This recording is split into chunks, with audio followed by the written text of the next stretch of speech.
যখনই দেশের ভোগ্যপণ্যের বাজারে অস্থিরতা দেখা দেয় তখনই সবার চোখ থাকে চট্টগ্রামের খাতুনগঞ্জ বাজারের দিকে। দেশের অন্যতম বৃহত্তম এই পাইকারি বাজারের পরতে পরতে মিশে আছে দেশের বাণিজ্যিক উত্থানের সমৃদ্ধ ইতিহাস ও চট্টগ্রামের খ্যাতিমান ব্যবসায়ীদের অব্যক্ত গল্প।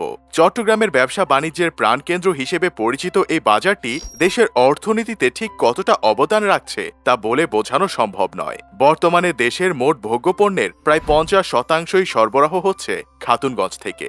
তবে এই বাজারের প্রতিষ্ঠাকাল ও ইতিহাস নিয়ে রয়েছে নানান মনির নানান মত। মূলত এই বাজারের যাত্রা শুরু হয়েছিল হামিদুল্লাহ মিয়ার বাজার থেকে। ১৯বিংশ শতাব্দীর মধ্যভাগে অর্থাৎ আনুমানিক ১৮৫০ সালের দিকে তৎকালীন ইংরেজ কর্মচারী ও বন্দর নগরীর ইতিহাস প্রণেতা খান বাহাদুর শেখ মোহাম্মদ হামিদুল্লাহ খান এই বাজার স্থাপন করেছিলেন। সেই বাজারের পাশেই তার দ্বিতীয় স্ত্রী খাতুন বিবির নিজস্ব জমিতে গড়ে উঠতে শুরু করে দোকানপাট ও গুদাম। খাতুন বিবির নামানুসারে পরবর্তীতে ওই এলাকা খাতুনগঞ্জ হিসেবে পরিচিত হয়ে ওঠে। সে সময় নদীপথে মালামাল পরিবহন তুলনামূলক লাভজনক হওয়ায় কর্ণফুলী নদীর চাকতাই খালের পাড়ে ব্যবসা বাণিজ্য সম্প্রসারিত হতে থাকে। ফলে খাতুনগঞ্জে বাড়তে থাকে দোকানপাট এবং পাইকারদের আনাগোনা। সেই সময় চট্টগ্রাম বন্দরকে কেন্দ্র করে এই অঞ্চলের বিভিন্ন পণ্য সামগ্রীর বেচাকেনা হতো খাতুনগঞ্জ বাজারকে ঘিরেই। ইংরেজ আমলে চালু হওয়া দেশের সর্ববৃহৎ এই পাইকারি মার্কেট পাকিস্তান আমলেও ছিল দেশের বাণিজ্যের অন্যতম প্রাণকেন্দ্র। যদিও সেই সময় খাতুনগঞ্জের ব্যবসার দখল ছিল অবাঙালিদের হাতে। তবে দেশ স্বাধীন হওয়ার পর বদলে যায় চিত্র। বাংলাদেশি ব্যবসায়ীদের জিম্মায় চলে যায় খাতুনগঞ্জের ব্যবসা বাণিজ্য।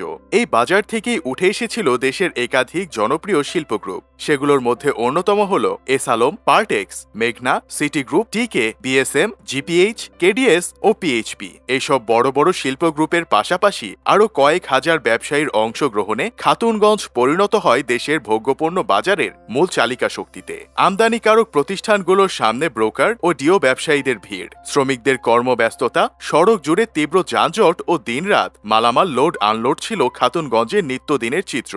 চট্টগ্রাম ছাড়াও ঢাকা, মৌলভীবাজার, রাজশাহী ও খুলনার বড় বড় ব্যবসায়ীদের দপ্তরের দেখা মিলত খাতুনগঞ্জ বাজারে। খাতুনগঞ্জে বাণিজ্যের চাপ এতটাই বেশি ছিল যে আশেপাশের চাকতাই, আসাদগঞ্জ ও কোরবানীগঞ্জে ছড়িয়ে পড়ে এই বাজারের পরিধি। বর্তমানে প্রায় ৫,০০০-এরও বেশি আমদানিকারক, পাইকারি ও খুচরা বিক্রয় প্রতিষ্ঠান রয়েছে চট্টগ্রামবাসীর প্রাণের এই বাজারে।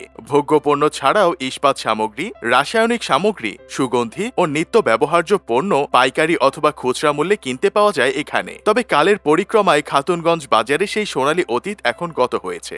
আগের সেই ব্যবসায়িক জৌলুস আর চোখে পড়ে না। চোখে পড়ে না ৯০ দশকে সেই রাত দিন ধরে চলা কর্মব্যস্ততা। বাজারটির লেনদেনের হার বাড়লেও কমেছে প্রতিষ্ঠানের সংখ্যা। দেশের ভোগ্যপণ্যের বাজারের আকার ও চাহিদা বাড়ার সাথে সাথে ব্যবসায়ও এসেছে আমূল পরিবর্তন। সেই পরিবর্তনের সাথে খাপ খাওয়াতে না পেরে খাতুনগঞ্জের বহু ব্যবসায়ী নিজেদের প্রতিষ্ঠান গুটিয়ে নিয়েছে। কারো নামের পাশে আবার ঋণ খেলাপি ট্যাগ যুক্ত হয়ে যাওয়ায় তারা আর ব্যবসা এগিয়ে নিতে পারেননি। আগে ঢাকার ব্যবসায়ীরা খাতুনগঞ্জে কার্যালয় খুলে ব্যবসা করত, আর এখন চট্টগ্রামের ব্যবসায়ীরা ঢাকায় কারখানা স্থাপন করে ব্যবসা টিকিয়ে রাখতে বাধ্য হচ্ছেন। তাছাড়া খাতুনগঞ্জে খোলা পণ্যের বেচাকেনা হতো সবচেয়ে বেশি। বর্তমানে বাজারে প্যাকেটজাত পণ্যের আধিক্য বেড়ে যাওয়ায় খোলা পণ্যের বেচাকেনা অনেকাংশে হ্রাস পেয়েছে। এছাড়াও ছোট বড় আরো অনেক কারণে দেয়ালে পিঠ থেকে যাওয়ার মতো অবস্থা হয়েছে দেশের অন্যতম বৃহৎ এই পাইকারি বাজারে। তবে বিষাদের লহমাকে আড়াল করে খাতুনগঞ্জ বাজার এগিয়ে চলেছে আপন গতিতে। ৩ দশক আগের সেই চিত্র আজ বিলীন হয়ে গেলেও খাতুনগঞ্জের বাণিজ্যিক কর্মব্যস্ততা